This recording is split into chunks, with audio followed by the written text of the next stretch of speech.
What's up, bikers? Episode 195. And today's guest, Cane Creek. Man, I've wanted to talk to these guys for a while. And it's one of those things where it just takes the stars to align correctly. And I guess this time they did. So before we get started, though, I real quick want to talk about a couple of the show sponsors. Those of you guys know that I'm riding Ferrari this year, and I'm super stoked about that. And they just put up on their website that the pre-orders are like ready to go. They're about to ship their downhill bike. And I talked about this on the Backpedal show earlier this week, but dude, this thing, I don't ride a lot of park, but man, this thing just looks sick. And I really love it's like half brushed aluminum, half white.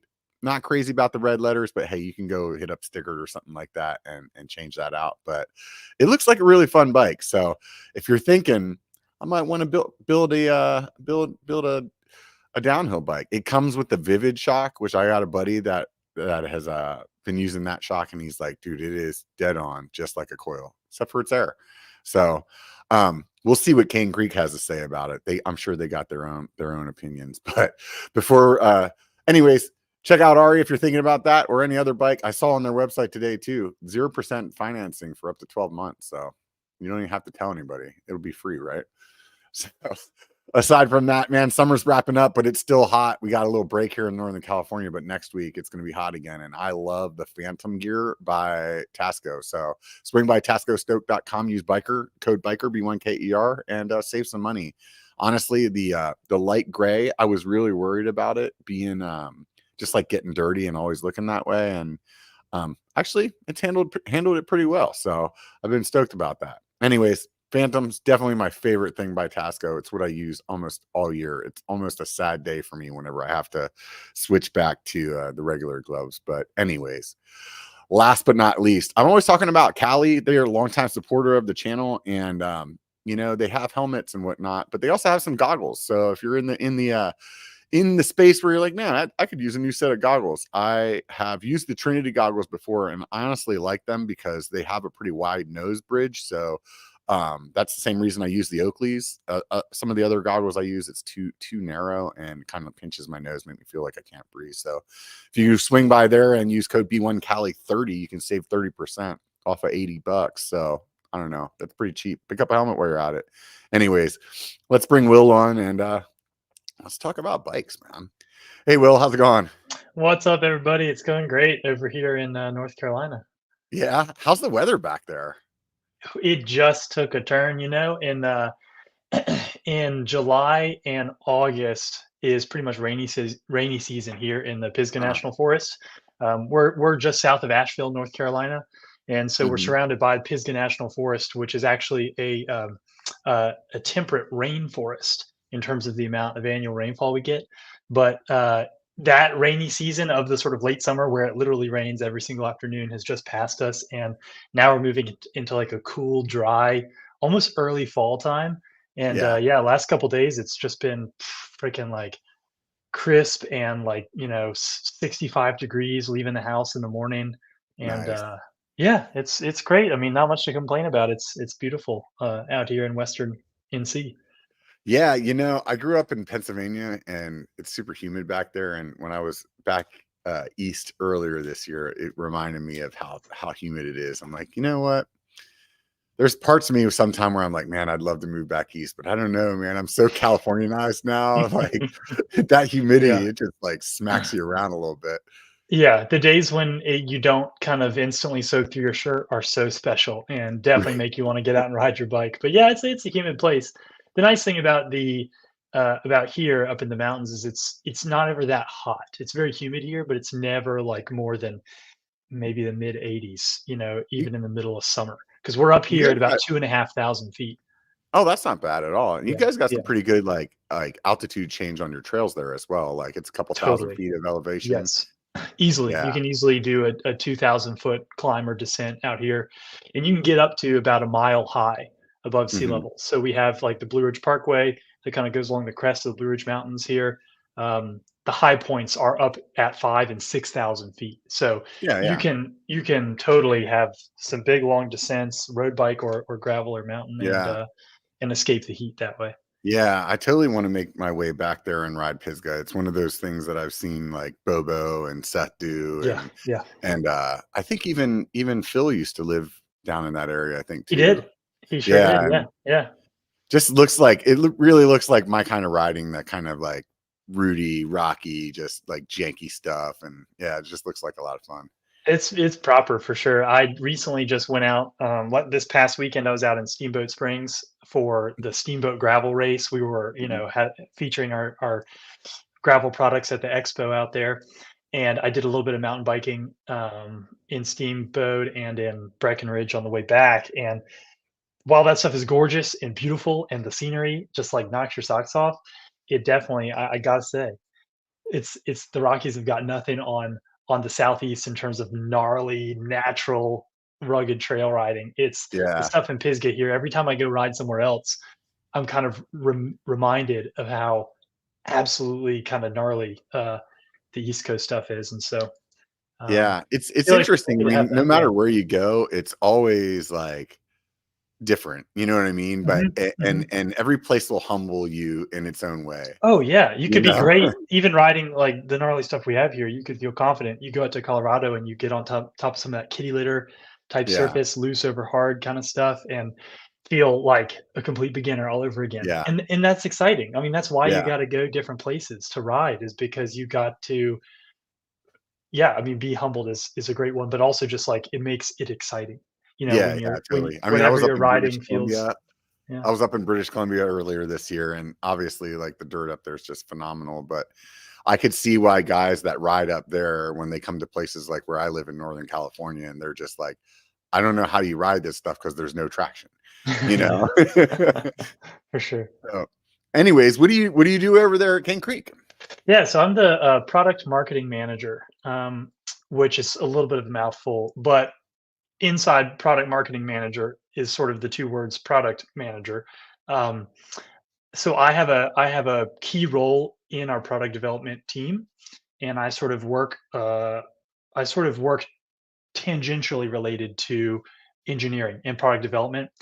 We have a dedicated product manager who actually deals with the logistics of managing, development, and bringing products to market. But I sort of work with that team and sort Mhm, of observe the product as it goes through the engineering phases and development phases. Sometimes I'll weigh in a little bit on, like, casting a vote for a specific colorway or something sort of mhm, minor like that. But then the word marketing in my title comes in when I'm sort of the one who then helps wrap all that technical stuff up and turn it into something that's actually we can communicate and sort of guide the storytelling there. So I sort of mhm, help guide and steer how we present our products ultimately, and sort of how we mhm, talk about them, how we position them, mhm, and so on and so forth. So yeah, it's a little bit of a communication and sort of a technical teaching role. I train our sales team and train really all of our staff on sort of what our things are and what they do, and why we made them the way we made them. Um, mhm. I Right on. write a lot of the copy that you What's see your on the site. background? That's an interesting question. So, educationally, I went to a small liberal arts college. Uh-huh. I was actually a theater major, There you go. and It so definitely, like, lines right up with bikes. right, right. So I was an arts. You could just think of me as an arts student, um, and I minored in marketing in the business school at my college, just sort of on a whim. I just thought it could be a useful thing. So, a little bit of minor in business, major it was in arts and performing arts specifically. Um, and then out of college, the flexible. So I was doing a lot of acting, right, and performing, and the flexible part-time job that I found interesting and engaging that would be flexible enough to support me going and auditioning and being in shows was working in a bike shop. Right. And so that flexible post-college part-time bike shop job while I was acting evolved, and my interests evolved organically kind of over the years. And I've been out of school for, I don't know, maybe going on 8 years now, I think. Mhm, Uh, I've sort of naturally just slid more and more and more into the bike world, and creative stuff is still a part of my life, but yeah, making a career out of performing and acting is just yeah, became to I just sort of started to organically move away from that Yeah, as a yeah. No, career it's path. interesting. And I totally yeah, can relate. I mean, when I first moved to California, I wanted to be a rock star, right? And I wanted to work in the music industry, and that's what I yeah, originally went to school for, was like yeah. studio recording stuff. But yeah, it's funny. It's funny how life definitely does different things for you. You know, it's definitely not ever what you expect it to be. Not So at all. That's yeah. amen to Can you that. Amen to that. right. Can you Yeah. speak at all to the history of Cane Creek, like how it got Yes. started? Yeah. So this is great timing because actually coming up next year, 2025, we'll be Uh-huh. celebrating 50 years of Oh wow. this company being in business.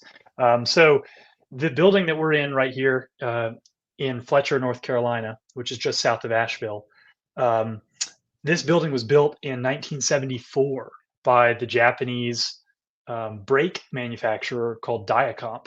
And Diacomp wanted to get into the American market during the sort of gas and oil crisis of the mid 70s.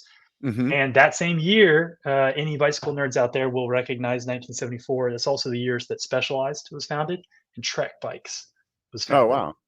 And so we are equally old as those two larger brands, though much smaller. But that's where it started, and then time goes on, and the employees here at the American this American arm of a Japanese parent company actually bought the company away from the Japanese leadership and changed the name to Diacomp USA in the early 90s.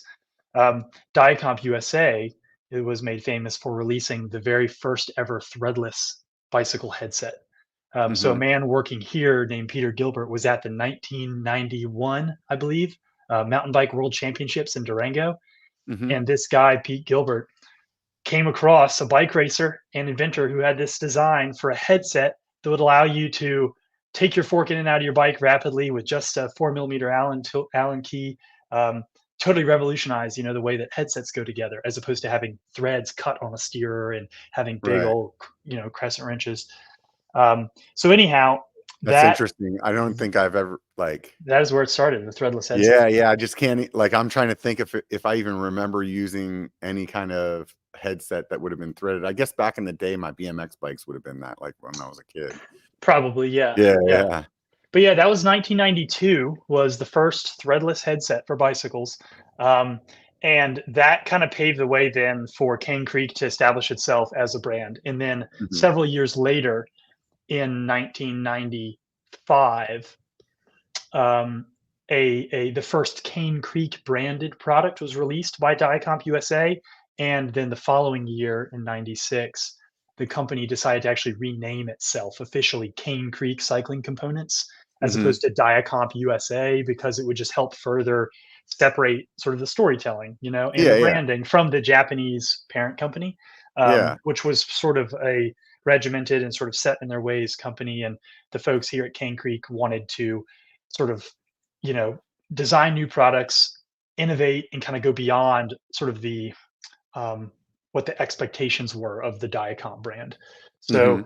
since then, it's been so we've been 50 years So operational. The legal name of the business, Cane Creek Cycling Components, has been 30 years running now, and yeah, it's just all wow. about really innovative, uh, cool, unique bike parts that So give a initially unique it was benefit. so initially it was all just like started out with the headset, and then I would imagine that was the major part of the company, and then what like other components, just like all things that you could machine kind of stuff, or It started out with headsets for sure, and then soon after that, the next kind of major product was um, novel shocks for mountain bikes. mhm. The first actually Cane Creek branded product in 1995 was an air shock for mountain bikes, and Mhm. at the time it was incredibly lightweight and kind of groundbreaking. It was called the AD5, Mhm. um, and so it was headsets. Then it was lightweight shocks for mountain bikes, and then the next kind of major thing was the Thudbuster seat post in the late Mhm. 90s. And the Thudbuster seat post is still one of our most popular products today. It's a suspension seat post that gives some vertical travel and smooths out the ride. It was It was something initially kind of pioneered for use on hardtail mountain bikes, Hmm. and was like a high performance mountain bike component in the late 90s. And nowadays, Thudbuster, we're in the fourth generation of it, but we now sell it as mostly a sort of commuter, recreational, or e-bike component. And we actually sell thousands and thousands of them, predominantly in the European market for use on like commuter and e-bikes. Interesting. So it just has like a little suspension in the seat itself. Yeah, it's a seat I'm not- post with, I wish I had one. I have a bunch of props and I don't have a post. I feel bad. It's all right. Um, It's better if we explain it anyway. That way, it's a people that are true. Not listening know. everybody's watching. So Right, the right. Thruster is a we have a patented technology in our suspension seat posts.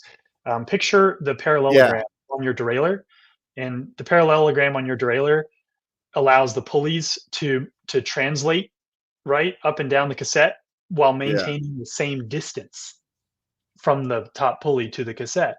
That's why a derailleur works the way it does. So we took that concept and it's put it in a seat post.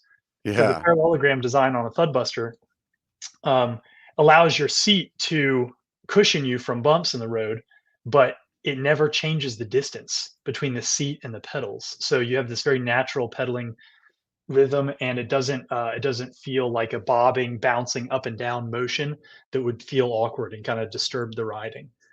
So it's a super smooth, natural way to get vertical suspension travel out of a seat post. Yeah, Right on, they man. rock. They It seems like it's got kind of a funny name.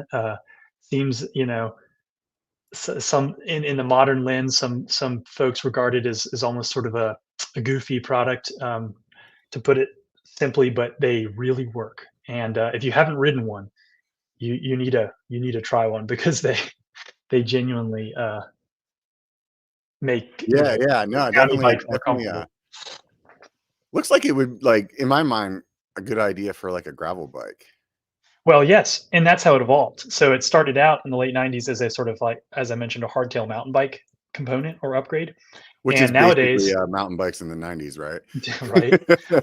And nowadays we kind of trickled that down and made a smaller, lighter, sleeker, more sexy version called the E-Silk seat post. Hmm. And the E-Silk seat post is the same concept as a Thudbuster, but appropriate for a lightweight modern gravel bike. And they are hugely popular. We go out to events like Unbound, um, in Kansas every year, and man, I wish I like. It's always super exciting to see. Probably 30% of the field at Unbound is running E-Silk seat posts on Oh their wow. bikes. So super awesome thing for. Just And kind that of one takes some is, of the chatter off the trail, then it doesn't beat you up as much. oh my gosh, yeah, it's really smooth. It allows you to stay in the saddle and stay relaxed and just motor over bumpy roads, washboard, hole potholes. You don't have to Hmm. constantly unweight and get out of the saddle, to Right. avoid being absolutely slammed and jarred. So, from a performance perspective, the ESO posts actually are a performance product that allow you to ride faster and Yeah. smoother, like with reduced fatigue. So the Thudbuster definitely is like a comfort product, and the E-Silk is a part comfort, but also a performance thing for sure. Yeah. Yeah. Yeah. I think if you had that like a dropper, it'd be like the best of both worlds, right? Yes, the that's one that we often throw around, and who knows, maybe it'll come to light one of these days. A e-silk Yeah. dropper or a Thudbuster dropper, yes. Yeah. But at that point, then it's like I think the market of people that would really like it, they wouldn't like how much that would weigh. So they'd either It be would like, I'm start to just get, gonna do the yeah, dropper or I'm just gonna do the yeah, Thudbuster. You know what I mean? right, Yeah. yeah, It's one yeah. it's One's a probably comfort and fatigue device, and one's a bike maneuverability device, and right. yeah. So they're somewhat accomplishing different goals, but yeah, there's perhaps a way. We've tossed the idea around. There's Yeah, perhaps a definitely. scenario where it works together. So, how how much of your sales nowadays is like suspension related Mm. products versus like machine type of products like the headsets and stuff like that? Headsets, headsets are the majority of our business for sure. Yeah, I feel like yeah. most people that think of Cane Creek and know of Cane Creek, we're the headset company. You know, Yeah, literally that's the first thing that comes to invented it. mind. Yeah, yeah. Um, so that is the majority. And second, perennially, year after year after year, second, in terms of popular and sort of key revenue drivers for us is in fact suspension seat posts. Mhm. It's Studbuster, followed by the E-Silk seat post. And then after that, we then get into kind of a mix up where year over year, it'll kind of be a toss up between cranks and shocks and Mhm. forks and some of those other sort of more novel products we make. Um, Mhm. but it's really headsets and seat posts that sort of allow us, in terms of the volume, to produce some of the cooler, more novel Yeah. things we make, like e-brakes, are super sexy, lightweight, machined rim brake calipers. Those Mhm. are fun I and made think possible by those more popular products. yeah, I think in my mind, I always think of, like, King Creek as, like, the first thing that would come to my mind would be, like, the headsets, but then the second thing that come to my mind is, like, more like specialty items that, like, Yeah. really fit, like, like, a certain niche, but, like, really well. Yes. Or, over the years, I always hear because you guys have like, a smaller form factor coil. And I Hmm. always hear people like, "Oh, when you can't get a coil to fit on a bike, it's like the Cane Creek one. You can always get the Cane Yep. Creek one." Yep. Yep. And so, and then I think, in my opinion, it seems like the people that use your suspension, it's like a cult like following. They're like, Yeah. "No, dude, I'm all in." You know? For sure.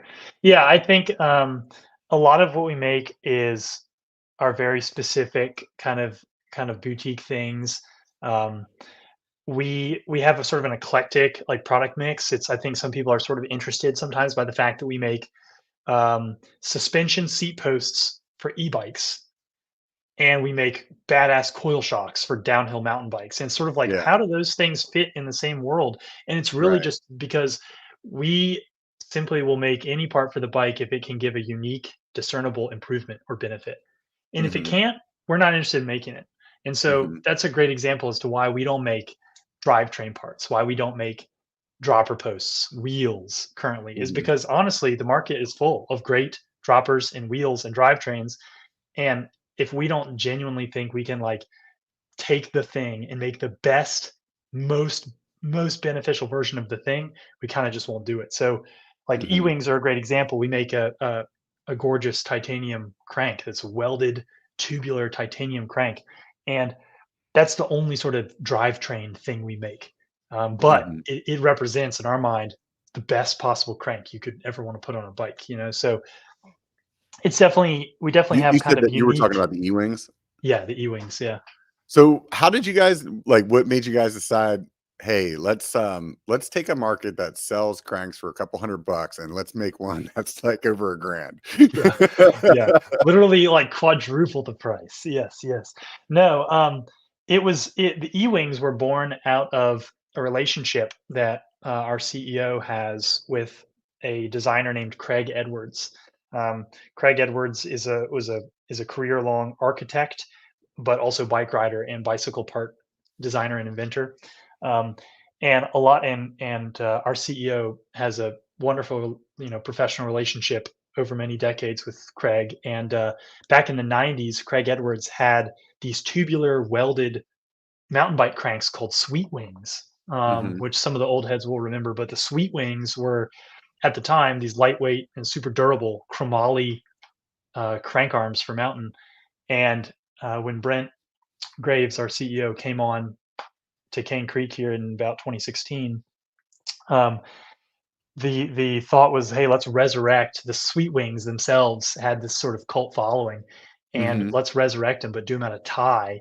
They can rival the weight and stiffness of any carbon crank out there, but be factor of 10 times more strong. And so the Right. idea was like, let's make the strongest, most bomb-proof, stiffest, lightest, sexiest crank imaginable. And Right. but yeah, they were inspired by the Sweet Wings, which is another sort of historic product in the evolution of cool bike Yeah, they form. look super clean. I haven't had a chance to ride them yet. I know a buddy of Yeah, mine had, or actually a couple of my friends have them, and they both talk about just like how responsive it feels because it's so stiff. they're Like, definitely stiff. Yeah, and they're definitely like it's there's nothing like them. I mean, they're welded. You can see the craftsmanship that goes into them. Um, they look like they would be something that's sort of heavy because of the mhm. sort of industrial welded design. But then when you pick them up, like everyone's eyebrows just always lift when you put them in Yeah, someone's hand for the first time, and it's really fun to see. But yeah, I mean, they're incredibly. I mean, you mentioned the price earlier. They're an incredibly expensive crank, yeah, and the reasoning for that is they're incredibly difficult to make. The yeah, amount of craftsmanship that goes into it, there are very few people in the world that can actually weld E-wings, um, and do them consistently and with high quality. And then the material cost of the tie that's in them is really, yeah. really high. And so it's one of those things where the price point is simply just set by the fact that they are genuinely that Is precious to the produce. is the whole I don't know what you want to call it. The crank arm, is the crank arm actually a machined piece, or is that like a thinner piece that's like molded into a shape, or like how? Yeah, it's more the latter. The arm is an extruded tubular section, so Uh-huh. it starts its life as a round tube Oh, and of then you kind of smush it to give it the yeah, shape that it has a then. 325 tie, exactly. And then it's sort of extruded in this unique shape and formed into the sort of Got it. ovalized shape of the crank arm.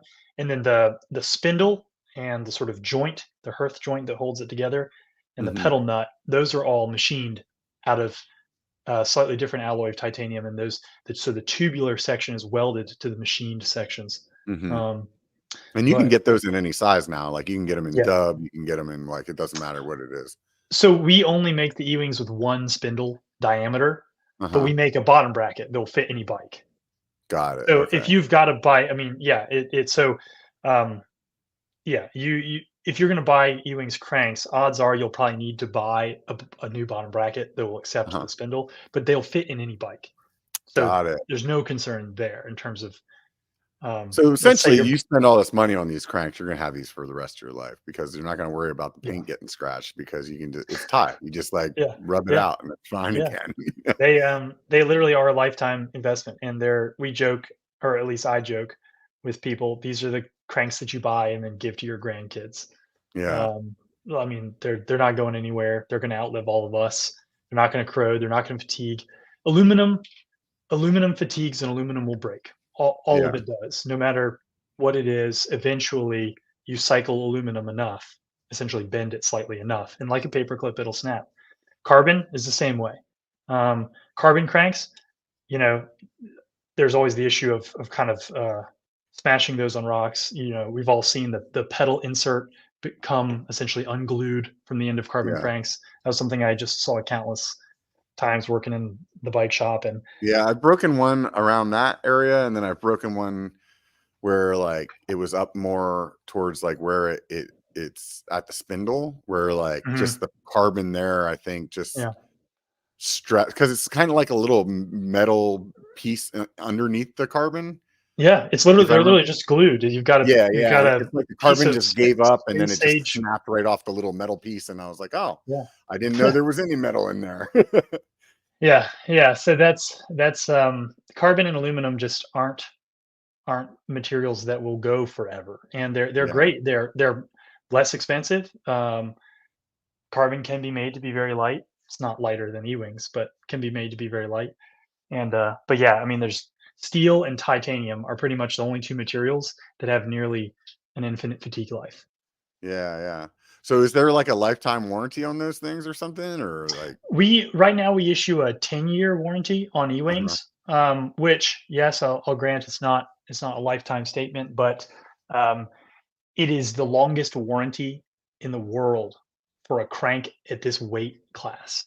Hmm. You cannot find a lighter crank with a longer warranty. So um, that is that is sort of my Yeah, PR yeah, spin on it. But yeah. yeah, Makes sense though. I mean, it sounds good yeah, to me. I mean, yeah, honestly, like, I mean, I feel like the only way you could really screw them up, like really bad, is like a car accident or like somehow screw up the threads, and I don't, you know what I mean? Like, I We feel like you really have yeah, to go out of your way to mess those cranks up, is what I'm getting it at. would be very difficult. And if somebody ever did, we would take care of them regardless of Yeah. what the fine print says, you know.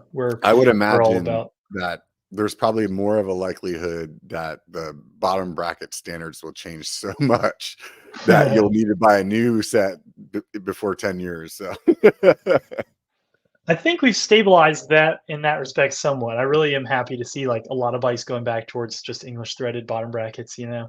yeah. I feel like we've a little bit flattened out there, but yeah, I mean, short of the only I mean, short of bike bottom brackets becoming twice as wide in the next 10 years, which I don't see happening. Ewings should work. Our spindle width is one that has accommodated like the growing chain line um, Uh-huh. of modern bikes very well. So yeah, they still So work you with even every have current drivetrain. some e-bike ones as well. We do, yeah. We do the electric wings is what we call Yeah. those ones. Yeah, and they are an all titanium crank for e-bikes. Yeah, that one was a fun one to add. It was sort of our first foray into additive manufacturing, Uh-huh. also known as 3D printing. We were Oh, really so they're curious. printed. Yeah, they got some really Yeah, clean lines on them, so that makes yeah. sense then that it's printed. That's cool. We thought it would kind of fit like the sort of more modern, sort of like high tech e-bike aesthetic, and also the 3D printing allowed us to really minimize the overhang on the crank arm past the pedal spindle there, and so Mhm. they increase your ground clearance by relative to some like stock cranks on e-bikes close to like 8 millimeters, almost a whole centimeter. Um, Yeah. and Wow, so that's a lot. yeah, they like the rider benefit there with that one is reduced crank strikes on rocks and on the ground that can be, you know, catastrophic for you and your bike.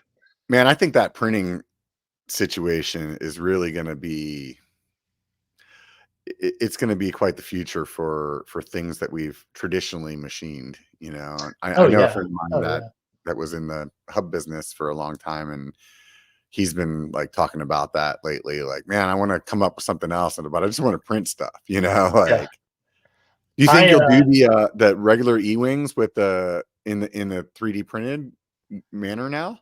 not yet. We have no plans to do that quite yet. We thought it'd be a nice and it was really a necessity. It was really I mean, it was kind of fun to experiment with it, you know, from a development Mhm. perspective, but it was a necessity to get the shaping that we needed for the Yeah. e-bike motor compatibility. That's really why Right. we went with the 3D print. And then it also allowed, you know, key with that product was like we want to increase ground clearance. E-bikes are more prone to crank strikes because the sort of slightly unnatural cadence and also the speed you carry through trails. And Mhm. then the mass behind those cranks if you hit a rock. And carbon cranks on e-bikes just break. I mean, it's just kind of a fact of nature. So Yeah. um, that's Does it really matter what motor why you have as far as the e-bike one goes, or it's got to be. So we designed the electric wings cranks around the motor spindle interface that is most commonly used, which is called Uh-huh. ISIS drive, and it's Uh-huh. this sort of like um, splined interface that is an open source thing. And so Right. Bosch is the most popular one that uses it, but also TQ, Fazua, Yamaha, um, some of Broza's motors use the ISIS drive. So think of like your specialized Levo, Trek Fuel EXE, the Canyon e-bikes. All of those use a motor that uses that particular interface. We have a Mhm. fit list on our website actually that details out sort of every known e-bike that electric wings fit. Mhm. Right on. If anybody who's listening is curious. Yeah, somebody in the comments was asking about the Shimano EP motors, so I guess that doesn't Unfortunately, fit the no. Yeah, yeah. Shimano has their own proprietary system that they hold the keys to. So unfortunately, if you have a e-bike with a Shimano motor, our cranks will not fit. Well, hopefully the DJI guys, have the same interface because that thing They I think is do. gonna, like, sweep the market, Yeah. right? The DJI is motors are using the ISIS drive Where did those spindle. guys come from out of nowhere I don't with know. freaking e-bike motor, Yeah, right? I just found out about them recently, actually. Yeah, it's so exciting, like the development that's happening right now with e-bikes, Yeah. and I personally can't wait to see what they do in another several years. I just think Yeah. I I'm I'm excited for sort of what they will mean for cycling as a as it sort of grows, into a mainstream thing. Because cycling and bike riding is still a very niche hobby, Yeah. pastime here in the United States compared to places like Europe. Yeah. And I think e-bikes they're only going to help us develop more infrastructure, get more trails built, Yeah. get more sort of like public social support for bicycles and bike riding. So Yeah. I don't see any downside with e-bikes It becoming more definitely popular. it definitely takes, a huge barrier of entry away, and that's really fitness. And I don't say that in like a like, "Oh, mountain bikers are so fit." It feels like it's like a certain subset of muscles and whatnot that you use in mountain biking. Because I've had friends that are like run marathons, and go to the gym, and they come out and go on a mountain bike ride, and they're just getting their ass handed to them. You, It's you know what hard. I mean?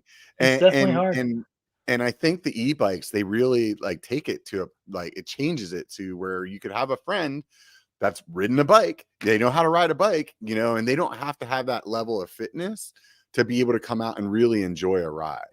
And then, go somewhere from that, and it's really interesting, like what you were just saying, to sit and kind of like go down the rabbit hole of thought and think about how it really changes like cycling in general. I mean, there's Yeah. plenty of us out here that are like, man, I'll always ride my analog bike, but it, you can it's not hard to get yourself to a future where you're like, hey, if this future e-bike weighs as much or less than what I'm riding right now as an analog bike, and I can go do a 60-mile ride or Yeah. a 70-mile ride instead of a 30-mile ride.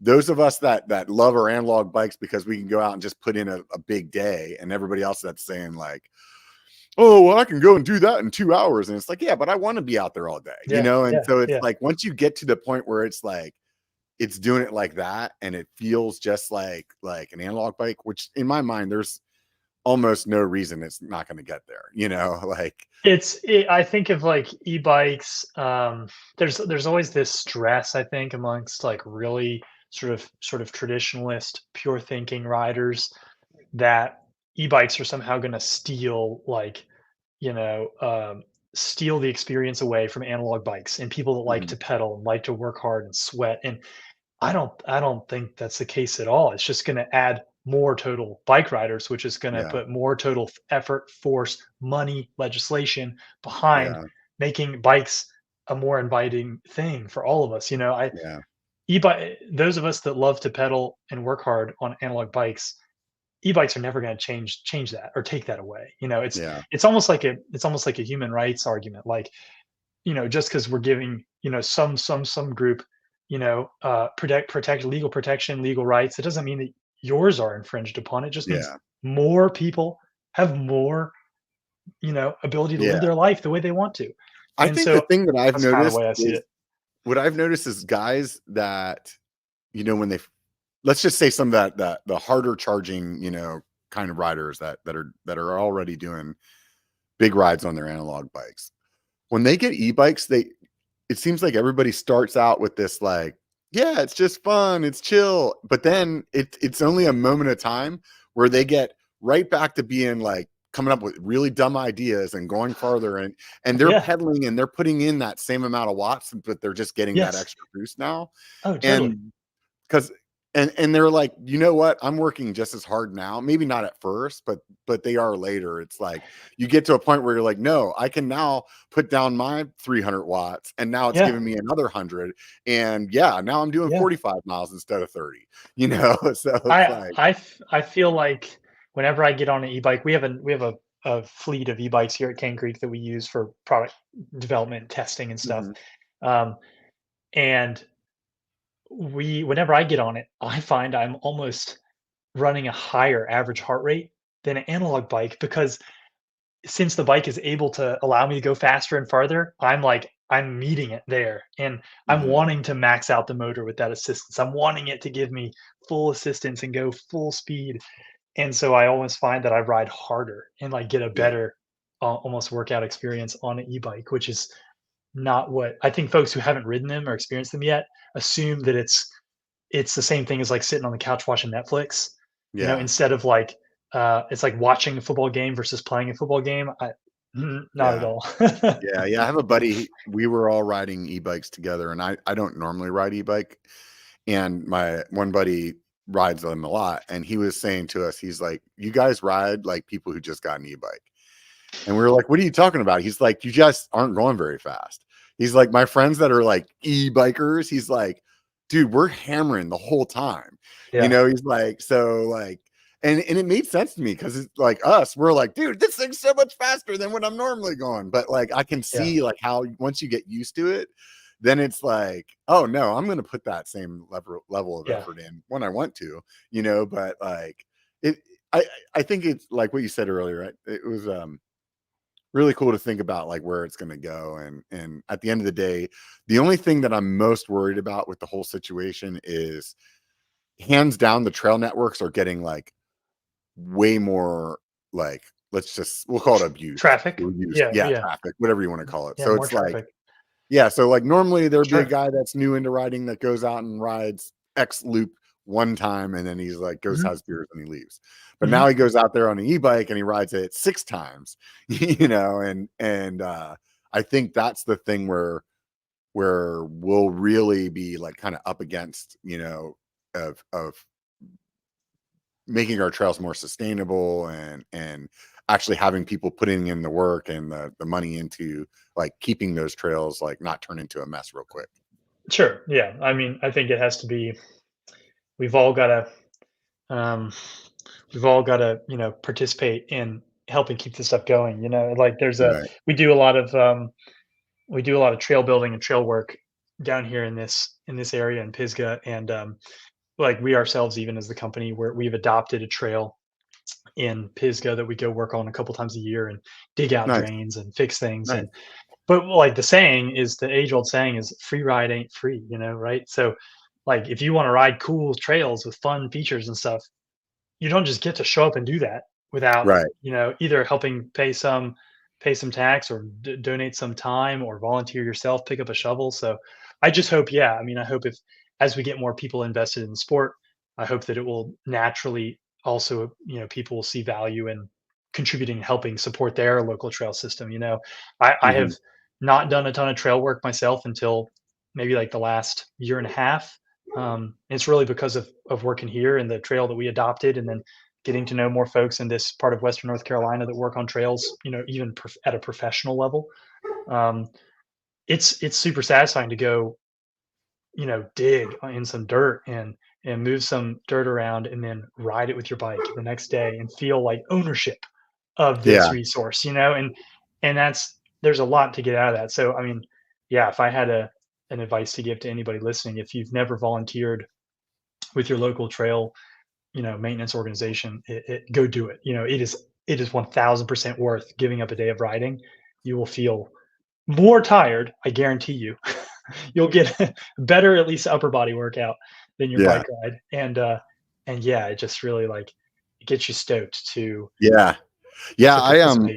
I for a long time was a guy that just rode bikes and was like, yeah, I'm gonna do some trail work someday, and then and I never did, right? Yeah. And somewhere along the line, I did get into building, like, and now it's some one of those things, out here it's dry in the summertime, you don't really build in the summer, so it's like a winter thing.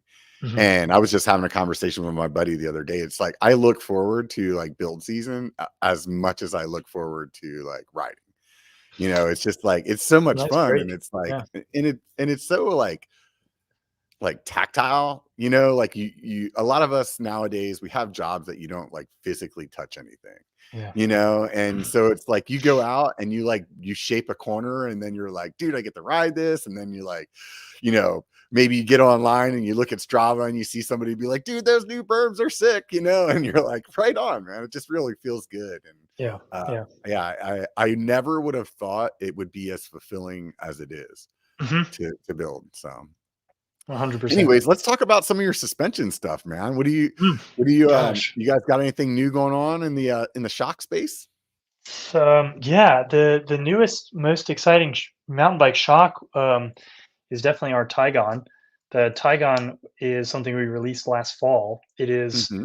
really kind of the first thing of its kind. It's an air charged coil shock. So if you've ever, most people listening and most mountain bikers in general have experience with air shocks. They Hmm. use an air spring, a sealed air chamber to support you, and you can pump it up and adjust it real easily with a shock pump to suit your weight. Um, Fewer people are probably familiar with riding coil suspension, but coil suspension is, in a lot of ways, better suspension. It moves more freely. It provides more grip. Um, it just feels better, and and yet bikes for a long, long time have been designed around air shocks, and I Yeah. really think that that's because we have been really attached since the beginning of mountain biking to weight, right? Mhm. Like road bikes and bicycle weight has been, or I should say, the weight of your bicycle and your bike parts has been this thing that I feel like mountain bikes adopted from the road bike headspace, which has Mhm. been, you know, cultivating and sort of solidifying for over 100 years, right? Mhm. And mountain bikes and mountain biking is this very new young sport. Like it's only been around for 30 years. And Mhm. there's not many sports that you can think of that have been around for as short a time as mountain biking. It's very young. But I think a lot of us are still thinking about mountain bikes in the way that we think about road bikes and things like how heavy is it when I pick it up on the bike shop floor, that we go towards that and we run towards that so often, and we miss out on the fact that in reality a lot of things that make mountain bikes better make mountain bikes heavier. Things like dropper posts, disc Yeah. brakes, heavier Yeah. tires with bigger knobs. I mean, like, I yeah, think with yeah, in the terms of the coil, for a long time, I think that, the big thing is, well, if you change weight, you have to change the spring, right? And then I think also as like a a little bit. manufacturer, If it's you like, change weight by like 50 pounds, yeah, if you fluctuate your body weight slightly or you put on a backpack, it's really just not much of a concern. yeah. But yeah, I mean, But they're I think slightly trickier to set up, definitely. that's like the marketing side of it, I think, and then I think on the other end, it's like, for manufacturers where they're like, oh, well, we can just put this one shock on. And it doesn't matter if that person weighs 130 Yeah, pounds or they yeah, weigh 230 pounds. They can just pump this thing up and it'll be great. it's easier And for sure. It's like a little more yeah, of, I would say, like a fail safe, I yeah, guess, is an yeah. easy way to put it. But yeah, coil shocks are just they're phenomenal But I in terms think of and then I think I'm just gonna throw this one out there too. Like the caveat number three is they're definitely more expensive, right? So I think for me, for a long time, those three things are what always made me afraid to try them, even though I had countless number of people telling me to try a coil. yeah, However, the first time I rode a coil, I was like, I'm never riding air again. right, yeah. Well, so so what bike was that on? I want to hear more about your experience with that. so the first coil I rode was an EXT coil on a Okay, Bronson. And cool, cool. it just I remember like you first put it on, you like bounce around on it, in the parking lot or whatever in the garage, and you're like, yeah, whatever, this is no big deal. And then you're riding on some of your stuff, and you're like, yeah, I think I feel it. And then I remember the first like berm that like a high speed berm that I went through that had a bunch of like brake bumps in it, would Yeah, normally you just go just through and be like, chatter. and just like beat the shit out of you. And I Yeah. remember going through it and actually like thinking, did they fix that? And I just realized like how planted I was and how good Yes. it felt. Mhm. And it's like I went, and I wrote it. I was like, oh my God, it's like that everywhere. And then at that point, it was like I just really started like understanding more and more like how that difference feels, and Planted is a even great just the word. That's a great way to describe the feeling, planted, like you yeah, said. Yeah, I'm always trying to figure out ways to describe the way coil shocks feel because it's all about that ride feel. But planted is good. Like Yeah, But that sometimes that a word like that makes people think like, "Oh, you can't be playful with it." And it's like, "No, right, that's not the case," right. It's like it's planted where I want it to be planted, Yeah.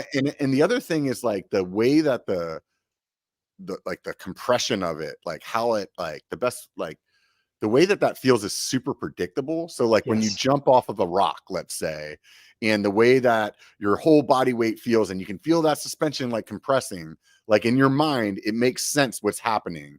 Instead of like on an air shock, for the most part, you jump off of something and it either works or you're like, oh fuck, I bottomed it out. You know, like, Yeah.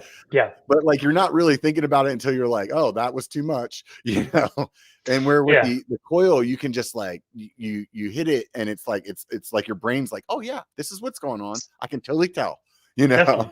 Definitely, yeah, Yeah. and that's really due like, I love your way of describing it, sort of in layman's terms, and yeah, I mean, like, to substantiate that a little bit technically, that's just due to the fact that a coil spring, a metal wound coil spring, has a more consistent, rate of force change as you compress it, Hmm. um, so it's a linear rate of change of the force that's built, whereas an air chamber, um, has this dramatically sort of exponentially spiking rate of force buildup. So as you compress the air spring, it gets exponentially harder to compress it further, and that ramping spring curve makes for that sort of erratic, at times feeling that's hard to predict. So Hmm. 100%, coils are Yeah. predictable. They're planted. They're supple. They're sensitive, and in many ways, they do what suspension is supposed to do a little bit better than an air Yeah. spring. But and that's where Tygon comes in. Is like coils are great. You and I've been we're talking about our love for them now, but for so long, many bikes haven't really been designed to accept coil shocks, Hmm. and um, they'll either mechanically not really support a coil, they'll be more stressful on a coil shock, and so the Tygon So really what's the allows you to reason? put What's the yeah. reason that they would be more stressful? Is it just like the way that forces apply through that shock because it has the coil instead of being like a solid like piece of metal or Pretty much, yeah. Like a if you picture an air shock, you've got this, you've got these two big fat aluminum tubes kind of overlapping over one another, and right? those So add a lot laterally of they're really strong. laterally a lot of bracing. Exactly. Yeah. And so bike frames move and bend and flex, and there's all kinds of different forces through them. And there are, if you in particular you think of like a clevis mount type bike, so every single mountain bike that Specialized has ever made, with the FSR design, is uses that sort of yoke that attaches to the shock that Hmm. sort of bypasses the seat tube. Yeah. Um, that type of design is great and wonderful. Specialized makes amazing bikes with it, but it is a little bit stressful, structurally, to shocks, and Hmm. air shocks handle that super well. Coil shocks historically have not been able to Hmm. handle that stress as well, and you just wear out the seals uh, Hmm. sooner in a coil shock that way. But Tygon, because it's a combination of a coil shock and an air shock, it fixes that problem. So suddenly you can run and have all those benefits we talked about, the coil suspension, and you can now put it on a bike that's sort of designed structurally for an air shock. And there's no Hmm. concern, there's no stress. It'll last a lot longer. Um, and with that air component too on a Tygon, you can now sort of customize and fine tune the spring curve to exactly what you want. So like how you said, coil shocks, one of their historic difficulties is you can't really adjust the spring rate super Hmm. precisely. Um, with the Tygon, you can because it's predominantly a coil shock, but then to fine tune the spring behavior or spring rate, you just put shock pump on, and you can do a Hmm. few pumps and totally change the way the thing feels without kind of getting rid of that super sensitive, supple, Hmm. wonderful coil feeling. So Is there a it's reason that they don't make coils like with a smaller diameter? I know that there it seems like all coils are the same size, like the mm, springs are pretty close to like the same spring, right? So like it's yeah. why is it that you can't get like a coil that will fit in your like short travel trail bike or 29er or something like that, where it's like, oh well, the channel's not big enough. It's big enough Yeah. for a you know what I mean? That like, why Yeah, can't yeah, they just yeah. shrink it down to be like an inch size spring instead, instead of a 2 inch size spring? I'm not a suspension engineer, technically speaking, so I don't want to speak too out of hand here, but my assumption is that they're about as small as they can get. I Yeah. mean, bike parts and bike engineers and our folks here at Cane Creek are the same way. We we generally set out to design something as small and lightweight as it can be. Hmm. Obviously, you could use ridiculous materials and ridiculous expensive manufacturing. You could probably make everything a little smaller and a little bit lighter, Hmm. but to what end in terms of cost and manufacturing Hmm. complexity? So I imagine the answer, if I had to take a guess from just my sort of um, is that it's like there's just no physical way to make a spring that supports a full grown person's weight a whole lot smaller than they currently Hmm. are, kind of thing. Yeah. Whereas air, because we talked about that sharply ramping spring curve that an Hmm. air spring has, you can have a very small confined amount of air that fits inside a small tube, and because it ramps up in terms of support as it's compressed so sharply, you can support the same mass, you can support the same rider with a small amount of air as would take sort of a physically bigger, bulkier metal Yeah. spring. So yeah, I mean, coil shocks will always be heavier than air shocks. They always Yeah. will. And to that, I say, guess what? They'll ride better. So it's like get over the weight Right. thing. It's Yeah. not going Yeah. to slow No. you down. It's going to make you so much happier. You're going to be so much more energized after that long descent on that heavy coil shock that I guarantee you're going to go up the next climb quicker, even though you have a Yeah. heavier component on your bike. Drop a post. Like, I'd like to know what folks out there would like to go back to a rigid post on their mountain bike to save a Dude. pound. Yeah. Yeah. I It's don't think crazy. of one person on, I mean, I'm speaking in grossly generalized terms. Obviously, there's plenty of people that ride mountain bikes with rigid posts, but I think everybody gets my point on the So pod here. to wrap up on the Tygon, so is that like like size wise, it's still the Mhm. size of like a normal coil that anybody would be used to seeing, like a Fox or a Push or EXT or something like that. It's that same size, but it has the air in the inside, Yeah, yeah, it's not any larger than any other coil shock, and it's and not it's any it's smaller either. it's slightly slimmer than some. It's Hmm. slightly slimmer than like a DHX2.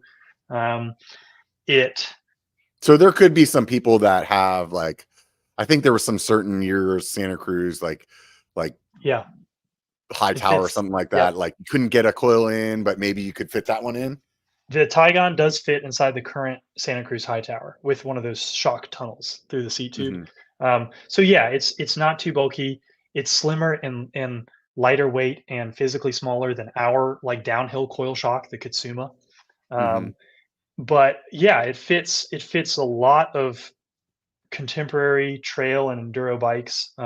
If people have questions, we actually have a massive list of I think it's getting close to 50 bikes on the Tygon webpage that are like popular bikes from name brand companies that we have confirmed the shock fits on. So if you have any curiosity, you can consult that list, or you can always call us at Cane Creek. We have a bunch of people who like are all they do all day every day is kind of help folks figure out like what parts fit on their bike, and Yeah. analyze technical diagrams and white Yeah, I papers know I and things reached like out that. to somebody over there and they gave me like the measurements and stuff. I was meaning to print like a fake sort of sized thing so I could see if it actually fits on this trail bike that I have. But What do you have? I have the RE Delano Peak and they just changed the way that their linkage is. So it's like Okay. some people that were before were like, "Oh yeah, you could fit this on there." And it's like, "Oh wait, this one's different," Yeah. So but I know that all of our shocks fit on the LaSalle Peak. I've actually demoed our yeah, there's shocks plenty on of room the. on the LaSalle. The Delano's Yeah. not really made for a coil, I would assume, but my But assumption you is could that run a Tygon if it yeah, fit. Like that would it, be it, it's those bikes that aren't quote unquote made for coil shocks. That yeah. if you want to try the benefits of coil suspension, that's who Tygon is really for. But Do you guys yeah, have I see what you mean something, here. like EXT and what is it? rock shocks have like now an air canister that reacts a lot like a coil. Do you guys have something like that in your lineup? We have what I would call a high volume air shock, and Mm-hmm. that would be our Kitsuma Air. Kitsuma Mm-hmm. is like our big burly sort of downhill oriented shock, Mm-hmm. and it really was kind. I mean, not to be not to be, how do I say, aggressive in any way, but it really was one of the first kind of these modern wave of high volume big air can Mm-hmm. shocks that mimics the grip and sensitivity of a coil. Mm-hmm. The Kitsuma Air came out in 2020. So I believe that was before the Aria, and I believe it was right in line with. Um, it was a similar time frame as when the X2 was coming out, Mm-hmm. and obviously Mm-hmm. well before the current RockShox Vivid. Um, Mm-hmm. So so for yeah, people that it's are familiar with what the X2 looks like, generally yeah, speaking, kind of has that form factor, like exactly the similar the form big factor. can Kit. and the Yep, little piggyback off the side. you got it. Yeah, and that big air can again. We talked about how air chambers like ramp up really sharply in terms of the Mm-hmm. spring force generated. The larger the volume of air is, the slower that ramp happens. And so the Mm-hmm. reason you see these kind of more downhill focused air shocks like the Kitsuma Air, like the Vivid, um, those big cans give that more linear suspension feel and that more kind of like planted, super luxurious, like supple grip. But yeah, Kitsuma Air is a fantastic shock, and we sell a bunch of those as well to folks that want sort of a lightweight air shock with that sort of property, but that still gives them that good grip and that good Mm-hmm. downhill performance. So earlier I was talking about that the short travel coil that you guys make. What's the Yeah. I definitely hear that one like pop up a lot. I know years Oh yeah. ago I was riding a tall boy and like that was one of those ones where people were like, "Oh yeah, you could get that Cane Creek, it'll fit on there." What's the deal with that? It's just makes it in. Do you guys just make it in a shorter stroke, or like is Mhm. the spring so much different, or it's actually It's a so lot yeah, it's smaller? kind of all of that you mentioned. The Coil IL is the lightest weight coil shock on the market that has any kind of external adjustability. Um, there's some weird, I shouldn't say weird. I want to take that back. There's some very um, boutique niche products I've seen in the European markets that are lightweight coil shock offerings.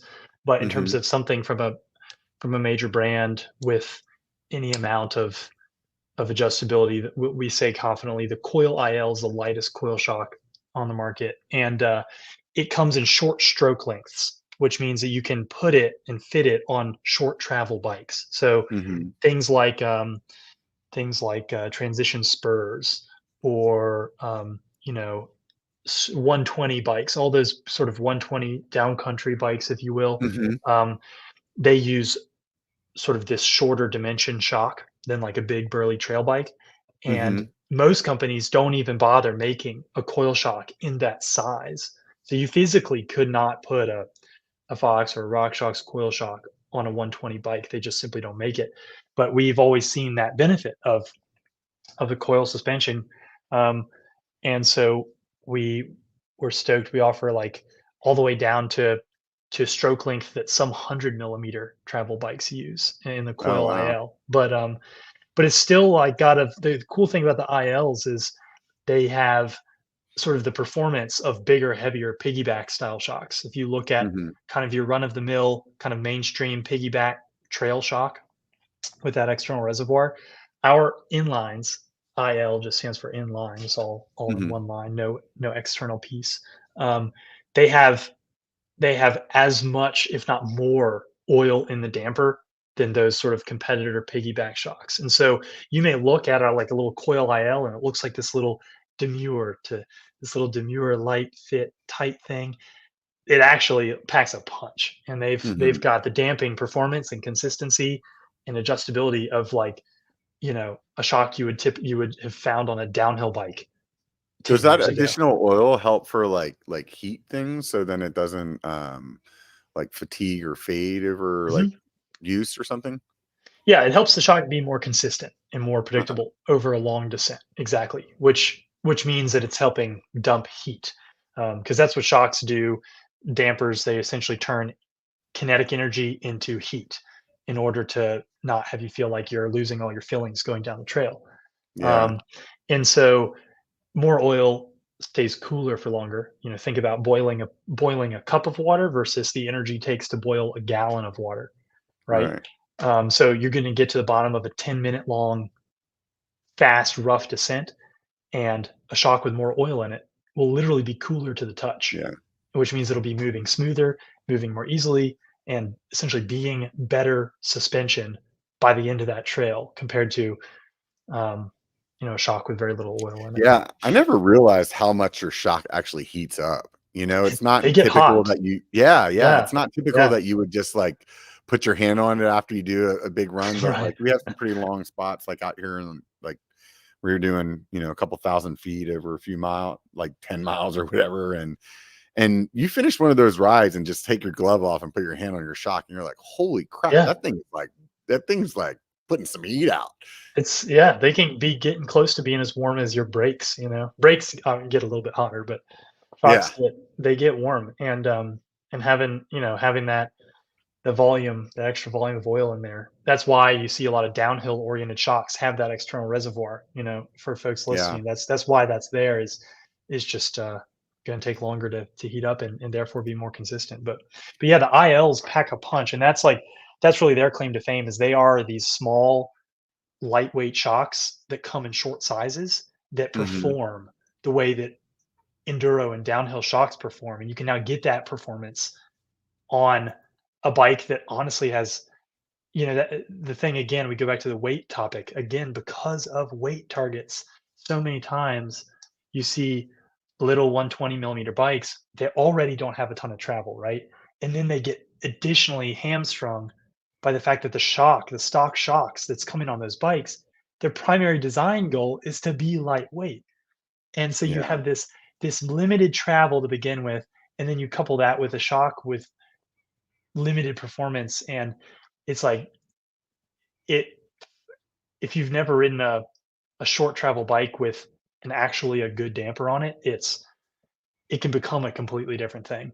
And Yeah. it's funny. It's like some worlds, I think if 120 and 130 bikes came with really, really capable dampers, there a lot fewer people would own 150 and 160 Yeah. bikes. I Um, 100% agree with you. I yeah. think that, and I think if, like, and this is just my own personal preference, like, some of the, like, I don't know if it's called the leverage curve, like, the way that the shock performs by the way that they engineered it, like, doesn't always, like, it's made to, like, suit a wide range of people instead of, like, Mhm. being niched down, sort of. And I guess what I'm getting at is by example, when I had my tall boy, I really liked it. It was a fun bike, and I had, it set up 140, 120. I think that's stock is like a 120 bike, if I or 130, 120. And so I already had a little bit longer shock on it, but when I put that Cascade link on it, just the way that they changed that curve, it made me from liking that bike to, like, oh my god, I freaking love this thing. And then it did exactly like what you said as well, where um with good suspension, it just made that bike where it was like, I'm not riding my bigger bike at all because this Yeah. thing will handle it, and Yeah. it's just Yeah. like, yeah, it's just super fun. Yeah. It can really revolutionize. I think I when I look back to like my kind of progression through mountain biking, I got into cycling as a road rider, and road racing was the thing that really is why I'm here. But over time, I've sort of evolved as a little bit as a person, as a rider, matured a little bit, and I don't enjoy losing half my skin every other week as much as I used to, racing crits and such. And so, what am I getting at? When I got into mountain bikes, I got into it with cross country bikes because I was kind of coming from the road Yeah, side yeah. of things, and so I had short travel bikes with small, lightweight, short travel shocks, and I always saw the rear shock as like part of the bike. Like that's part of the frame. You don't mess with it, you don't touch it, you don't change it out. It's this specific sized thing that's like built into the frame. And even when you buy a mountain bike, right, as Hmm. full suspension, it comes with a shock. And so in our mind, I think we see it as part of the frame.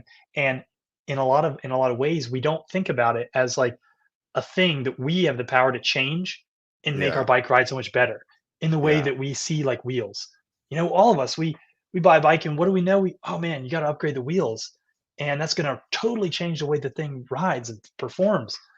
And maybe, I it took me working for a suspension company that makes this stuff to start to kind of like see that light and realize like, oh my gosh, you can put a different shock, an aftermarket shock on just about any bike and completely change the Yeah. way that it feels. Yeah. So that is it's like one of those realizations that I wish I could impart to um, yeah, to folks. Yeah. I think it goes with the shock as well as the fork. A lot of people, especially nowadays, bikes are freaking ridiculously expensive. You know what I Oh mean? man. So Yes. there's a That's lot the of elephant in people, the room for sure. right? There's a lot of people that when they're buying a mountain bike, they're buying on the low to mid side. They're not Yeah. buying the top of the line stuff, and that's really where the suspension makes like Yeah. big leaps. You know what I mean? Yeah. And Yes. it's Yes. because it's more expensive, right? But it's Right. like they could also have that bike for a year, maybe even two, and then buy the fork that was the top of the line for Hmm. them, or Yeah. last Yeah. year's or whatever, and it'll be just loads and loads better. Just that higher end suspension is just a I think it's probably a little confusing to people because then it's like more knobs and more buttons and things like that. But on For the other sure. end, the It's way a that lot. it works, where it's like you get on Yeah. it and you're like, oh wow, that does feel like butter, compared to this other one. It's a complex thing. I love that you touched on that because I do want to like address that. I think I'd be I'd be remiss if I didn't address the fact that like upgrading suspension, especially shocks, is a totally stressful, like overwhelming thing that very few people understand. Um, and again, it's something like I worked with bikes, managing a prominent bike shop, full time career for 7 years before I came to Cane Creek, and I did not understand how you figure out what shock fits on what bike and what spring. I didn't understand any of that stuff until I was doing it here at a suspension company. And so I empathize. It's like it's easy to just buy a set of 29er wheels and pop them in your bike. You Right. know, but before folks go out and spend 8 grand on a higher tier bike, it's like consider before doing that. Consider spending 900 bucks on a top end shock, and it could very well be the change you're looking for without you Yeah. needing to completely you know um, open a new line of credit sort of situation. Yeah. But they're Yeah. they're still expensive. It's like that's the thing too. But I go back to wheels. It's like I think, a lot of us justify a $2,000 wheel set upgrade, yeah. and we're riding cheap OEM level suspension with very few adjustments and ability to customize it for our style. Um, and a shock can do just as much for a mountain bike as a set of wheels. And it's our shocks are like, I mean, we're talking about half the price of a high end wheel set. Yeah. That is such a great analogy because I wish I would have talked to you like 10 years ago because that was like because I was definitely that guy. Like I would go spend the money we on a we new all set of were. wheels, but I I would not was, buy a yeah, coil, even though everybody that I knew that was my size, that rode the way that I rode, that rode the trails that I rode, all had coils and they all told me I would love it. I was just like, that's too expensive, but I would yeah, yeah. spend the same money on wheels, which is like, that's so funny. You like totally Yeah. nailed it. It's So, I can speak to it because it's been like my own journey and experience of learning as well. You know what I mean? yeah, So it's like I don't any of this suggestive sort of advice giving that I put out there. It all comes from the fact that these are literally things that I've learned that I wish I had known. That would have saved me money, saved me time, saved me crashes in hmm some instances. Buy new tires. If you haven't replaced your tires recently, yeah. go do it. Cane Creek doesn't even make tires, but my plug is go replace your freaking tires. Yeah. And then yeah, and you'll thank me for it. So for those of you that are listening, behind him, he's got about 15 different, maybe 20 different lowers in there in every color you can imagine. So let's talk about your forks, man. I've been Okay, staring cool. at them the whole time. I'm like, all right, we got to get to the forks. What's Or going on with the forks? So, when did we launch our first fork? I guess it was 2018, and I think it was around 2018 we launched the the Cane Creek Helm, which was going to be our trail and enduro mountain bike fork that would match up really well with our shocks. Cane Creek's been making mountain bike shocks for literally 30 years. Um, So for people that maybe aren't super in the bike know, like that would be kind of like a 36, Fox 36 kind of. our helm is would go head to head with like a Fox 36 or the RockShox Pike and Lyric forks. Got it. So its helm is squarely in that kind of like mid-travel trail category. You can run it on sort of a burly downcountry bike. You could run it on sort of a lighter duty enduro bike if you wanted to. Um, So it's probably but like a 130 or 140 to about a 160 or something like that. that's exactly right. Yeah. So the really unique defining feature of helm forks is that they're highly adjustable, and with all the parts that come in the fork, um, you can change the travel in a few minutes from anywhere between 120 millimeters up to 160. Oh So wow, yeah, just like with what's in the fork. what's it's right here. You just Oh, gotta sweet. So you don't have to buy any new parts or no anything new like air that. springs, no new internal parts, no going to the bike shop on your workbench at home with let's see, two basic tools, a 13, I believe it's a 13 millimeter socket, and maybe a I did like a not know this. 10. You can pull the fork apart, change a few spacers inside it, and zoop, suddenly it extends to 160, or take it all the way down to 120 to run it on your Epic Evo, let's say. Wow. And what But size are the stanchions? they're 35 millimeters, Uh-huh. so they're kind of right in that Goldilocks sweet spot range of Yeah. like it being um, not too big, not too little, Yeah, kind of yeah. thing. Yeah, It's yeah. a fork can be too stiff, and so Helm, has a really nice kind of flex characteristic. It gives some grip and some compliance because it's not an overly stiff fork, but it's great on like I said, kind of lighter enduro bikes all the way down to like an Epic Evo or a top fuel that you're trying to sort of like make more burly. Um, but people love how smooth the helm is. We worked really hard to make a super smooth riding fork.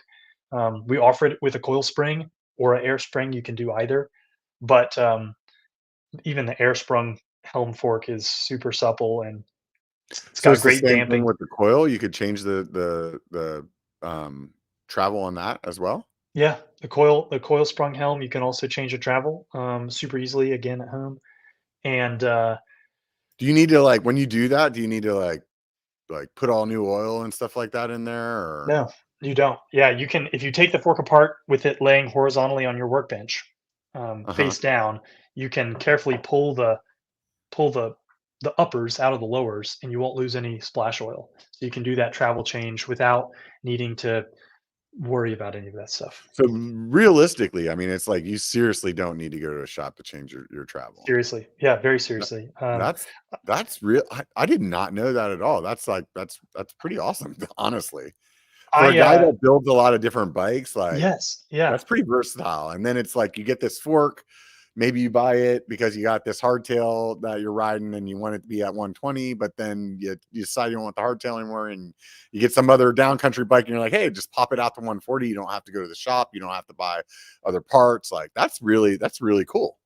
you've hit the nail on the head. That's what it's all about. Yeah, if that kind of thing appeals to you, if you like kind of like building different setups or reconfiguring bikes for different places you go riding, just like you say, that's exactly what it's for. Yeah.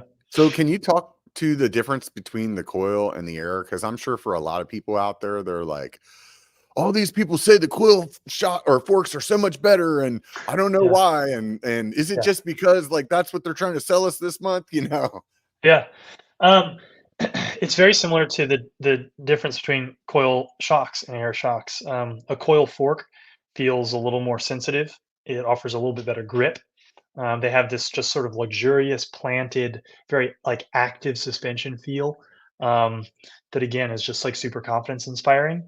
Um, but in the same vein, uh, coil sprung forks are a bit heavier and they're a bit less tunable. Mhm. with an air sprung anything, fork or shock, you can attach that shock pump and make little incremental changes to how your spring feels, how much support you have. Um, Mhm. the coil is kind of a little bit more of a set and forget situation that you have to just sort of pick one. And we make three. I think we make three different spring rates of coils for Helm forks. And you know if you pick the 65-pound spring, you have that's what you got. You can adjust the initial firmness a little bit with something called preload adjustment, but otherwise it's sort of set. And the thing is, like, coil forks are, I do not recommend them as universally as I recommend coil shocks. Coil Mhm. shocks, I think, unless you are someone who is really, really measuring your uphill performance and is really, really caring about your overall bike weight, Mhm. unless you're that person, I pretty much recommend a coil mountain bike shock to just about anyone that wants to have fun on a mountain bicycle, provided they have the right frame for it. Um, a coil fork is something that's a bit more of like a specific taste. I would say if you're unsure, um, air forks are far more popular because they're easier to work with, they're easier to live with and tune, and they happen to be a little bit less mass. Um, Mhm. but yeah, I mean, if you want to try something if you love the way a coil shock feels, you already know that difference. You've already experienced a coil shock, and you're curious, then absolutely, coil forks feel like butter, but um, they are definitely less popular in the long run than air forks. Right on. And then I saw on your site you guys have a gravel fork as well. Is that a newer We offering do. or That is the newest major product that we offer. We launched that guy, the invert gravel fork, earlier this year. that was at Sea Um, Otter, wasn't it? yes, yeah, we Yeah, yeah, I announced that thought I back in remember April. hearing the Yeah, buzz. it's it's been buzzing. It's man, it's so much fun. I think my hot take for this segment of the podcast is that I think suspension on gravel bikes is going to be the next big thing. I think We're just we gonna were slowly turn gravel bikes back into mountain bikes. So we took like the mountain bike and turned it back into the XC bike from the 90s and called it gravel, and now we're gonna slowly turn it back into a mountain bike again. what's the saying? There's nothing new under the sun. Right. Um, So so it's an inverted fork though. What's yeah, yeah, man, it's let's upside talk. down. So the invert, when we set out to design that and make that, we really wanted to make a fork that finally felt appropriate for gravel bikes. There have been a lot of attempts out there to make suspension forks for gravel, but all of them feel like they're just not quite fully there yet. So, like, they do Mhm. certain things well, but other things it's sort of like, I'm not convinced. Um, Mhm. we felt like if we wanted to design a fork purely like the fork that would change your mind if you were the Mhm. drop bar rider who had said to yourself, suspension is not for me. Suspension Right. is too heavy, it's too ugly, it's too complicated, it is not appropriate. Invert, we were like, we know suspension makes bicycles better in almost Mhm. all cases. And so, we need to make a I know a fork friend of that mine's listening to this right now, and him and I were having an argument right before this podcast. And you saying that suspension makes every bike better is not going to prove my point anyway. I mean, I can already hear it right now. We were having the age suspension, old yeah. argument of I was saying the hardtail is better, and Uh-huh, he uh-huh. was saying an XC bike is better than a hardtail, and blah blah blah. Sorry, I diverted right there, but No, it's all good. It's all good. I but mean, better. What is better, right? Like, we all like things for different reasons, but right, right. chocolate ice cream is not better than vanilla ice cream. But Right. but if I were to break it down, let's see how I can make a less argumentative statement, which is good. I totally appreciate this. Like, suspension makes vehicles with wheels more controllable and safer. And when Yeah, we have control and safety, what can we do? We can go faster with yeah, less stress, less effort. So, like, a car that rides on smooth pavement has suspension. A right. motorcycle that rides on a smooth MotoGP track, it has suspension. If it were rigid, they would crash. Uh, suspension is this crucial thing that is not about being yeah, and if it's about fun factor, especially riding off road, like there gets to a point where you're just getting hammered to death. Your tires are Yeah. sliding, you're skidding, you're out of control. Um, we wanted to make a gravel fork that was light, looked good on the bike, super simple and easy to set up, and in those ways, kind of almost refute a lot of the downsides that we typically associate with putting suspension on drop bar bikes. Um, Hmm. and that's what invert is like, and that's why we did. Part of the reason why we decided to do the upside down design is because it would allow us to make a fork that was lighter and that was better looking and had that sleek, clean aesthetic that So fit. how is it lighter because it's that way? Just because then you don't have to spend as much material on like the crown? Because it's upside down, we have the ability to use sort of a one-piece carbon fiber crown and steerer. Uh-huh. So So the that whole thing's carbon. It's all carbon fiber. the upper is like half carbon fiber, Okay. and it's then sort of bonded to some aluminum tubes. Um, but you don't have the heavy metal casting, the lowers section with the arch having to connect those. Yeah. Conventional fork is made up of one, two, three, four, five Yeah, because distinct you need the metal arch parts. to keep that from like laterally twisting the wrong like in all Yeah, different ways. you So gotta, by yeah, you flipping it gotta. upside down, you're kind of putting that arch in the same part as the crown. Mhm, So then you're mhm, saving some weight there. Okay. yeah, Because in my yep. mind, like in my mind, my totally uneducated mind, when I see an inverted fork, the first thing that comes to my mind is, oh, you're putting the stanchions that suck to get scratched down closer to the rocks. That's, I mean, yes, on paper you could say that. How many folks with stanchions in the quote unquote normal position have you seen with scratches on them? Yeah, exactly. Lots, right? Same number, probably. Every time I go riding, I see people with gouged stanchions on conventional forks. So Right. I can't say you're wrong, but I also don't think that that logic is necessarily um, worth any more than saying like, oh, well, what about stanchions on conventional forks? They get Yeah. scratched. Um, Yeah. Inverted forks. So, but yeah, I mean, yeah, um, that is something that people definitely. I mean, that's a thing. But it's not an issue, especially with a gravel fork that we've Yeah. Less just less haven't of an had issue issues with a with it. gravel bike, I would Yeah, imagine. So we've been riding them for years and now, and none of us have scratched So does stanchions. that So change the way that the oil sits in there or anything like yeah, that? Or like in my mind, I was like, okay, how's the oil not leaking out then? right. Yeah, no, it's awesome. The simple gravity now keeps the oil against the wiper seals and on the bushings easier. So an inverted fork generally works a bit more smooth, um, and those wipers don't collect mud and dirt. If you picture the wiper seals on a conventional fork, they act like a little shelf, and mud Right. just sits on there due to gravity, right? And is Right. constantly being jammed down in your fork with every cycle. On an upside down design, the dirt and mud wants to fall away. So Right. it actually stays cleaner and smoother over time.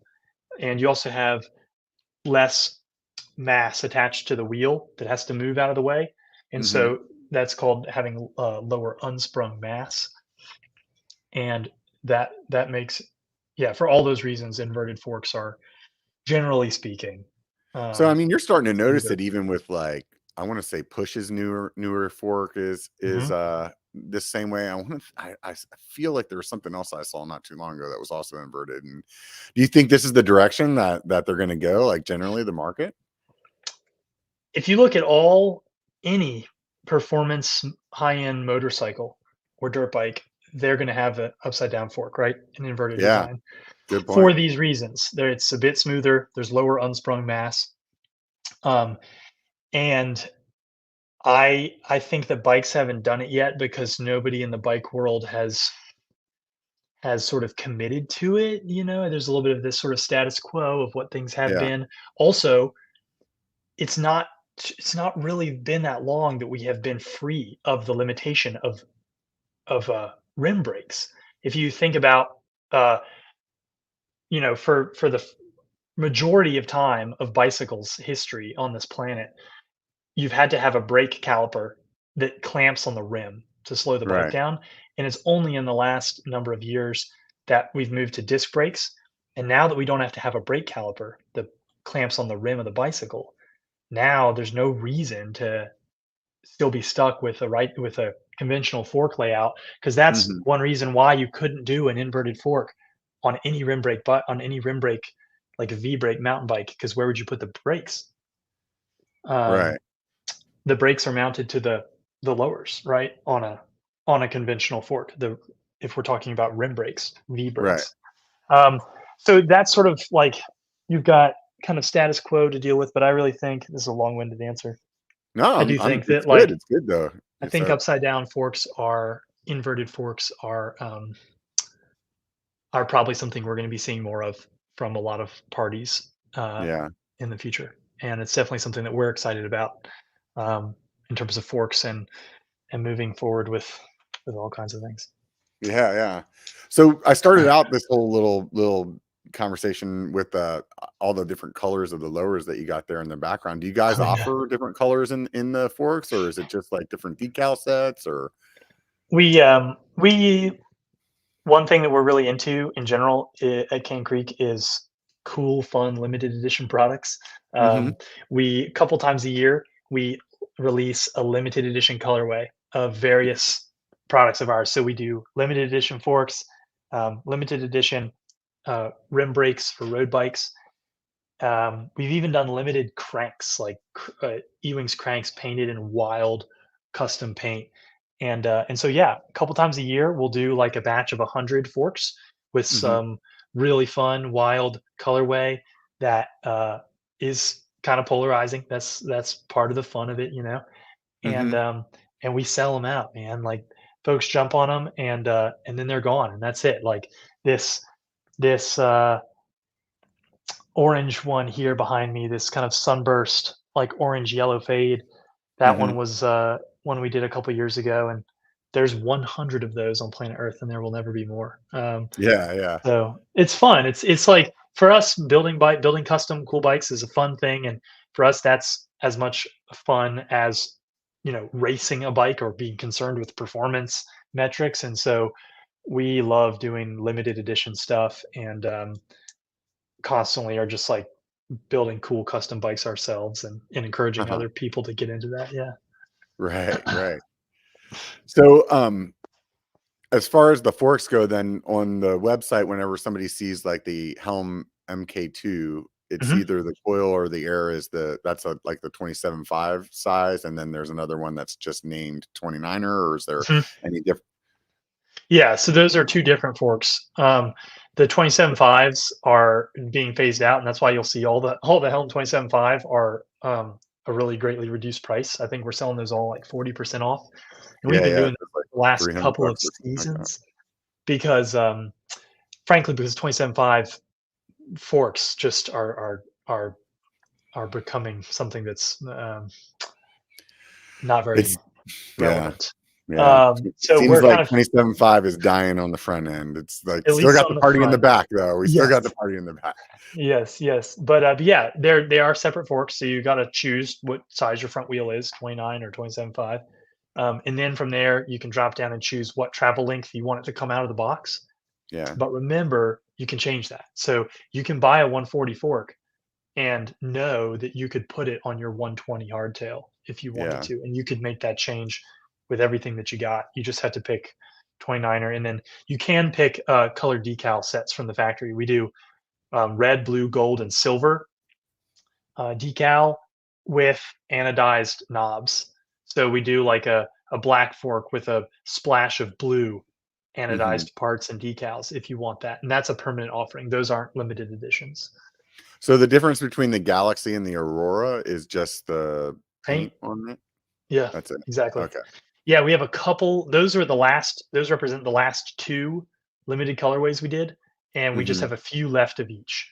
Um, Got it. so when But you could still get that in the, like, traditional black or whatever that you wanted to get in as well. Yeah. The Helm Mark II 29 is one fork. So any color variation, any travel length, if it's a Helm 29, those are all literally the same fork, just with different colors. Got it. Yep. Right on, man. And then the What do Helm you, DJ is the we do a dirt jumper fork for those yeah. not aware, and it is. just a Helm 27.5 shortened. Yeah. It is so you could buy a Helm DJ. Let's say you are curious and you want to build up a dirt jumper to start to learn that type of riding, and but you don't know if dirt jumping is going to be your thing. You could buy a Helm DJ fork, and if you decide not to stick with dirt jumping, you could literally turn that thing into a 160 enduro fork.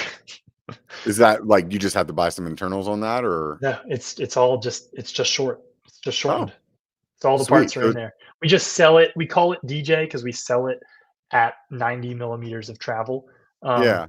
and it's got like a big air volume reduction puck on the inside of the air spring that makes it work appropriately. Uh-huh. So you would just take that out, take the travel spacers out, and it could be a 27.5 trail fork for you. You know. Oh, that's rad.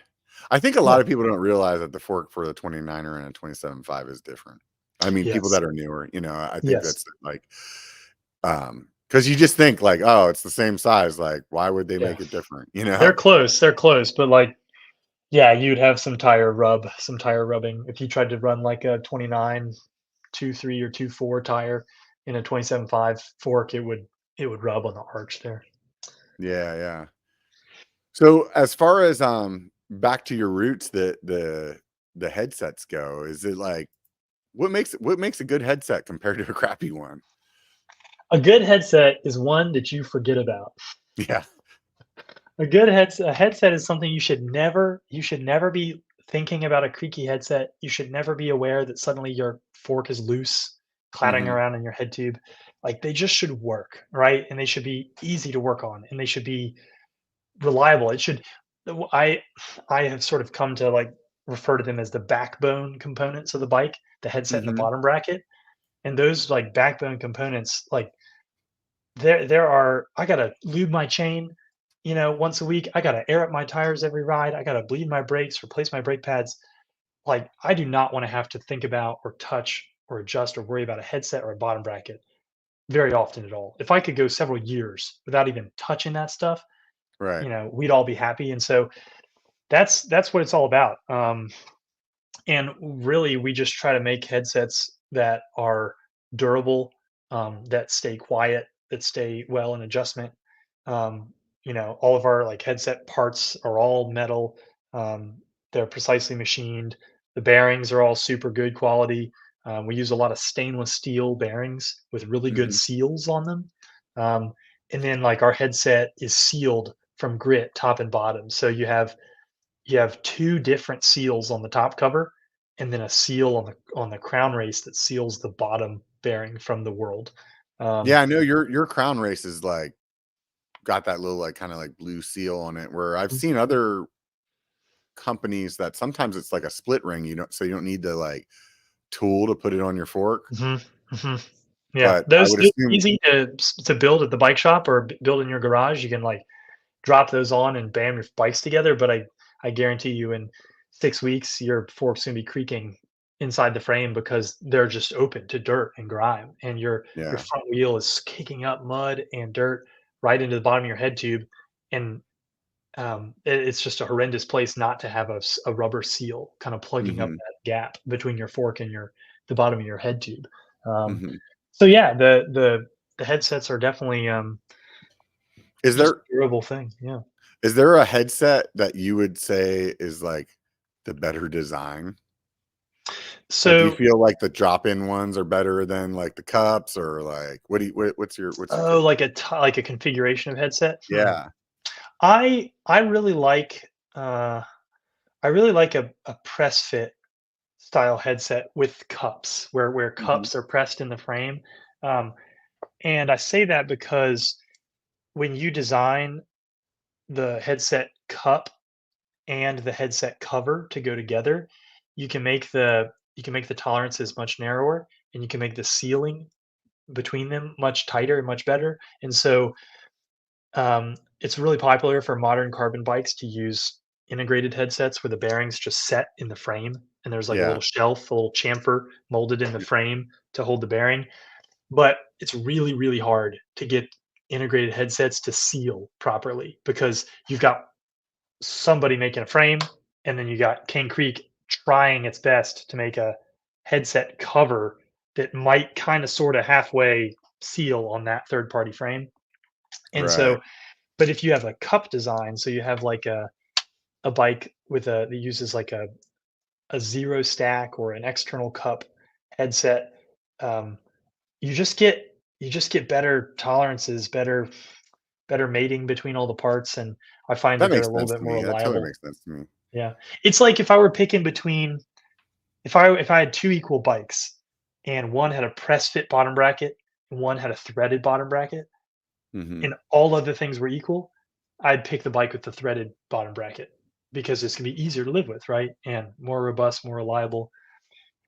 Um, if I were picking between those 2 bikes and, the one with the threaded bottom bracket also happened to have a press fit style, cup in frame style headset as opposed to Mhm. integrated, I would I would be extra, happy about it, but, they as long as you have good quality bearings and good quality, like, finishing parts, so, like, the compression ring and the cover, um, that sit around the steer tube, a lot of a lot of bikes these days are trying to everything like we talked about is super expensive these days, and, we're all feeling the pressure from it, and bike manufacturers are feeling the pressure, and it's very real, bikes are too damn expensive, but companies will skimp on something like a headset, and slide it under the radar of a lot of consumers. And there Mhm. are a lot. I'm not going to name names, but there are so many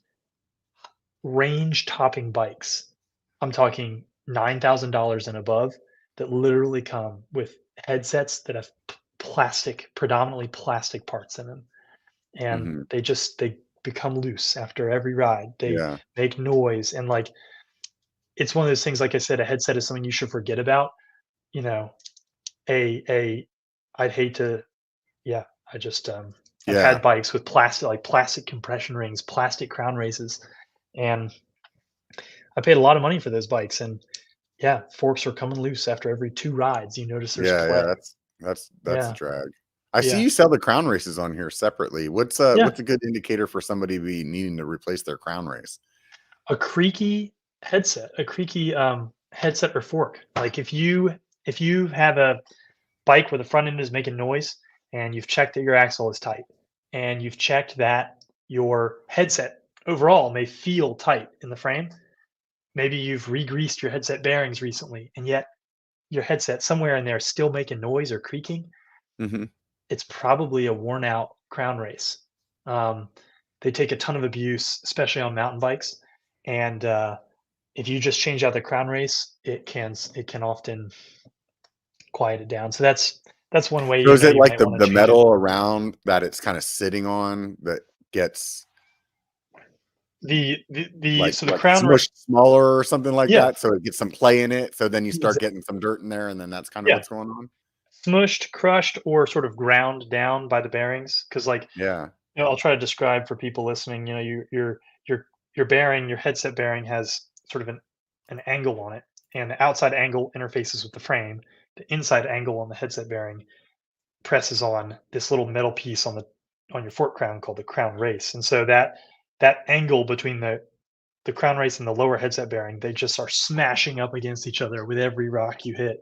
And Mhm. eventually they get ground down. And maybe you've replaced your bearings and greased them up and your headset's still creaking. I bet you need a new crown race. So That's good to know.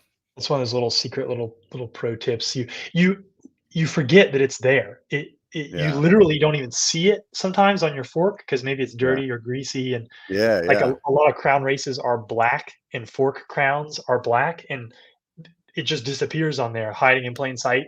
Dude, you're speaking to the freaking the choir right now, preaching to the choir right now. Because I kid you not, yesterday I was rebuilding a bike, and I actually put the crown race from one fork on or from one bike on top of the other fork that already had the crown race on it. I forgot to take it off because it was black. I couldn't even see it.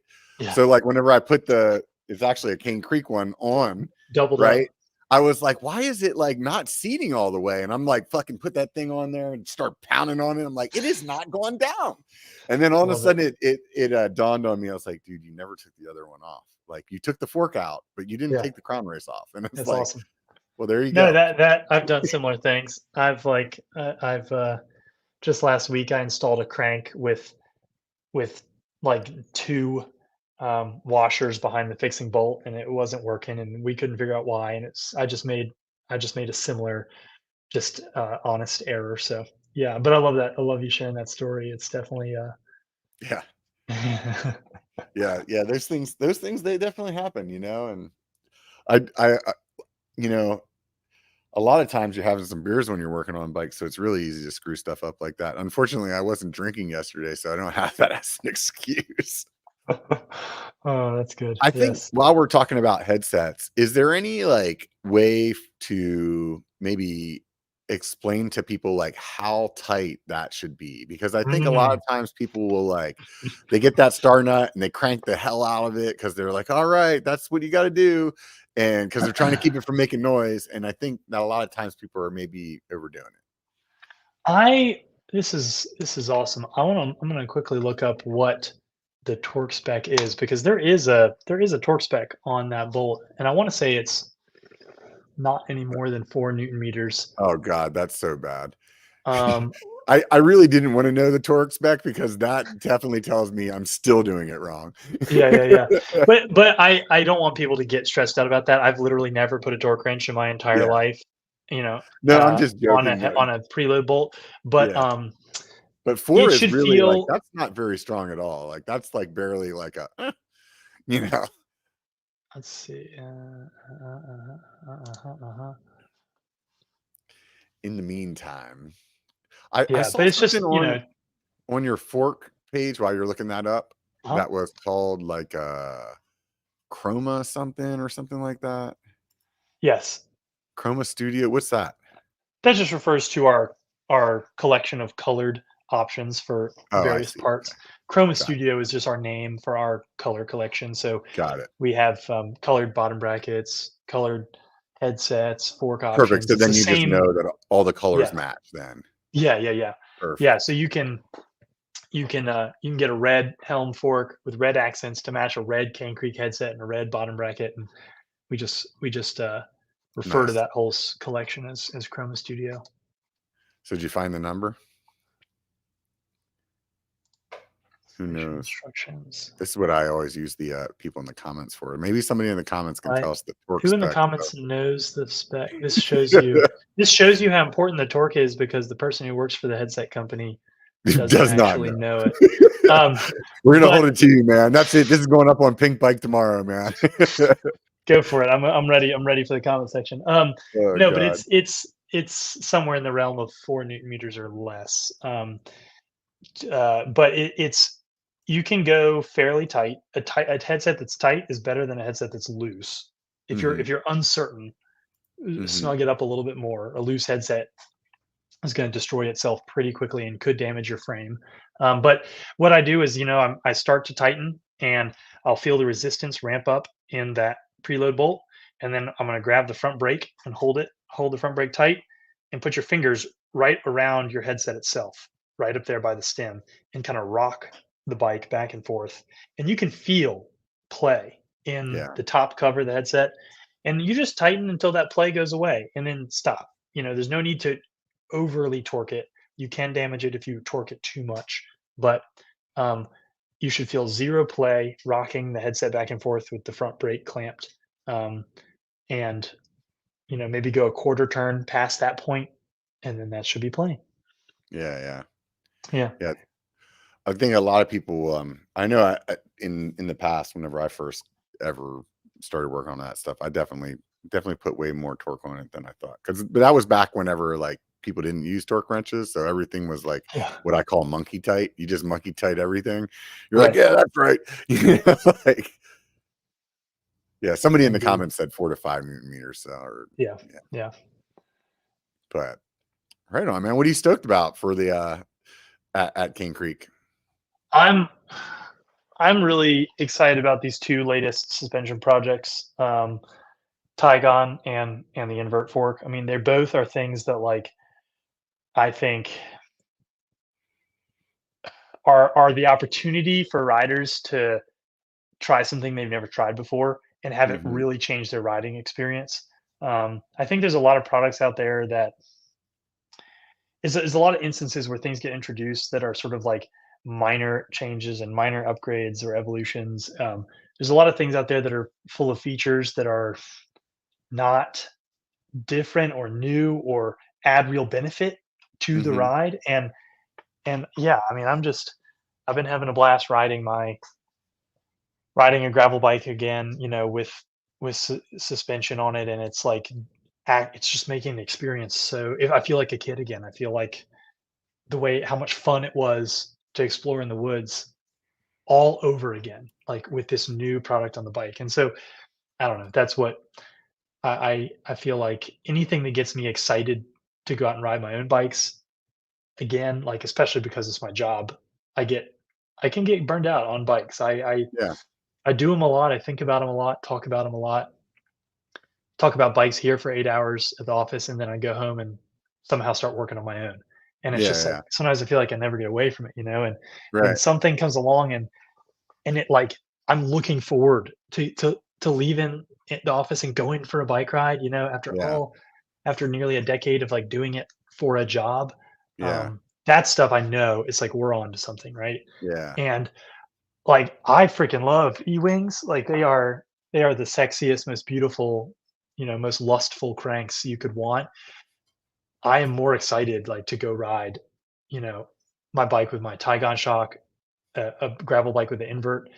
They those products, like, transform the experience, and I'd say that is what I'm stoked about. Yeah. Right on, man. That's Riding sounds bikes, like yeah. fun. I think that you hit a lot of great points there, and it's I don't know, what definitely about you? Like, what is your most and you're not allowed I'd say you're not even allowed to reference a Cane Creek product, but what has been your most exciting sort of like upgrade part or new component that you've tried in the last year that's like gotten you excited about riding again? I think riding that air canister from EXT, the Aria, that Mm, just that it felt I didn't I listened to those guys at EXT tell me that, like, dude, I don't want to say this out loud, but I think it's just as good as the coil. You know what I mean? Like, yeah, yeah. and they're like, I need to ride it some more, but it and I rode that shock in Sedona this Mm. spring, and it just blew my mind. Like, hey, this is air, and holy shit, it feels that way. It feels like a coil. And that really. That's awesome. But Yeah, I think, like, even taking a step back from further, like, if you would have gave me more time frame, I would have just said just riding a coil in general has probably been the thing that really blew my yeah. mind the most over, that next to the coil would be like the last time that I felt that way was like actually riding with the dropper post and being like, wow, this is, Yeah. I don't know why I didn't buy one sooner. You know what I mean? Dropper post, hydraulic disc brakes, Yeah. like I yeah, there's things that come along like that and that certainly add weight and certainly add complexity to bikes, but it's like they make it so much better. Dropper posts and hydraulic brakes, and Yeah. I think suspension on gravel is going to be that next thing. I think they come full circle to what we were talking about earlier in the whole e-bike conversation. I think that, with the motor being there, that maybe we start seeing bike companies design more around like the coil suspension platform, Yeah, yeah. to Oh, I think we will. I think as mountain bikers generally, like e-bikes have helped a lot of mountain bikers sort of let go of this um, the sort of obsession with low weight. And mhm, I think we're seeing. I mean, if you look at spec choices on a lot of popular trail bikes that are coming out these days, there are more and more stock bikes coming with coil shock spec, which I think is awesome because coil shocks just rule. And where people are we're starting to get used to bikes being 30 in the mid 30 pound range, where we would have all balked at that 5, 6, 7 years ago. I remember like, when I had a 23-pound hardtail bike and I thought it was just all I'd ever need, all I'd ever want. You couldn't pay me to ride a 35-pound enduro bike. No, thank you. Um, and a lot of that attitude that I used to harbor came from the fact that I had never tried it, and never found myself in the right situation to use it. It certainly Yeah. is location dependent. I must acknowledge that. We don't all live in rough, steep, mountainous parts of the country. Yeah, totally. I hear you there. Yeah. So you have this helm fork that basically goes from DJ to full on trail bike, and you have, the gravel fork that you guys just really changed things up on. Do you see yourselves getting into like the enduro or downhill kind of market in the forks space, or Let's see. Yes, yes, I do. I do see that. We're always looking for ways to bring new fun products to riders, and yeah, I wouldn't be surprised if we saw something along that lines in the future. Probably no downhill fork. The downhill market is still pretty small, and as a yeah, small company ourselves, where we build all of our suspension here in house, yeah, just the numbers simply don't work. I think it'd be so cool if we made a sick double crown downhill Cane Creek fork, but that's probably not in the cards. An enduro fork, like a modern enduro fork, um, pretty likely. much more likely. Yeah, yeah. So Yes, I'll be yes. looking for. Do you go to Sea Otter every year? We go every year, So so I'll see we'll you we'll there see then. you I'll there. be like this spring. I'm be like, hey man, don't you remember in August? We'll see. We'll see. Yep.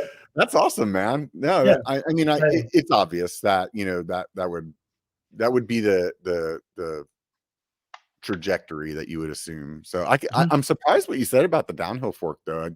But I mean, realistically speaking, like, okay, how many parts of if we're just talking about the US, like how many places in the US do you have a spot that you can ride at that's actually like Yeah. downhill fork worthy? Not a lot, and It's uh, it's it's small. I mean, I like that stuff's super cool, and a lot of development of downhill specific products is sort of funded in part by companies that are really invested in racing and yeah, funding downhill racing, and that's just not really in the cards for Cane Creek. I mean, not because we don't like racing, but just it's just not our model. Like we yeah, we ride bikes because it's fun. A lot of us here at the office do race, but racing is not the end all be all, and yeah, yeah, we're not about designing something so for the ends being racing performance. It's about making your bike ride better, yeah, and if that means a little faster, great. But it's like, so, for us, it's like, how do we make the ride better for the most number of riders? And